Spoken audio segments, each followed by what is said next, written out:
The ever-faithful partner of a Filipino farmer is the carabao.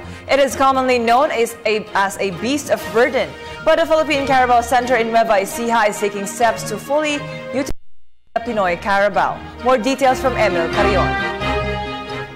In every hard-working farmer is an equally industrious carabao. In the midst of a rice field, a productive farm, a creek, or the favorite mud pool is the familiar look of a farmer's partner. Some are treated a lot better than others, even closer as family members. The names are likewise personal: Kalakyan, Dumalaga, Binatilyo, Bisero, and the macho one called Bulugan. Among scholars and the academe, it is called the Asian buffalo, and a scientific name, Bubalo.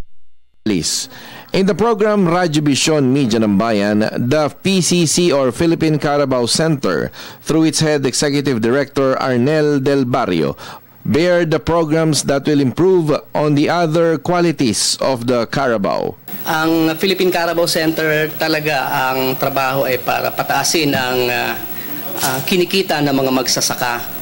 At ngayong panahon na mainit, no?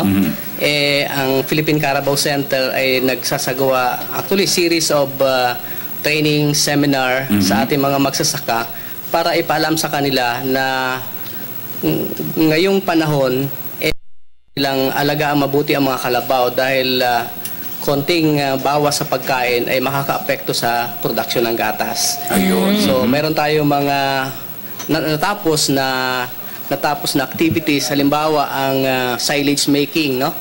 Isa yan sa mga major activities natin noong nakaraang linggo, and yung pagbuburo din ng dayami para may karagdagang pagkain ang ating mga kalabaw. Among native aborigines of Pinoy, Tamaraw is the name of carabao, but as old as its origins, the animal stagnated into what it is.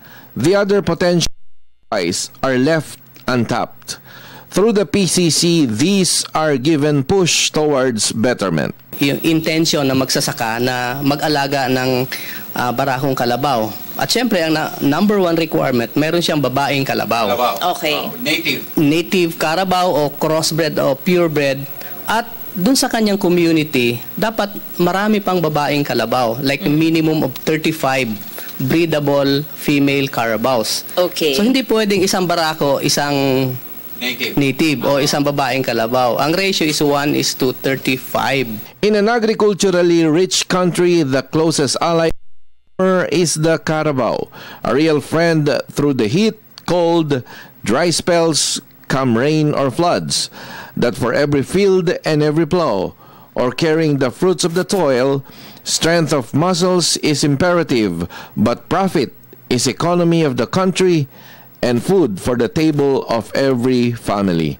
Reporting for the People's Television, this is Emil Carrion.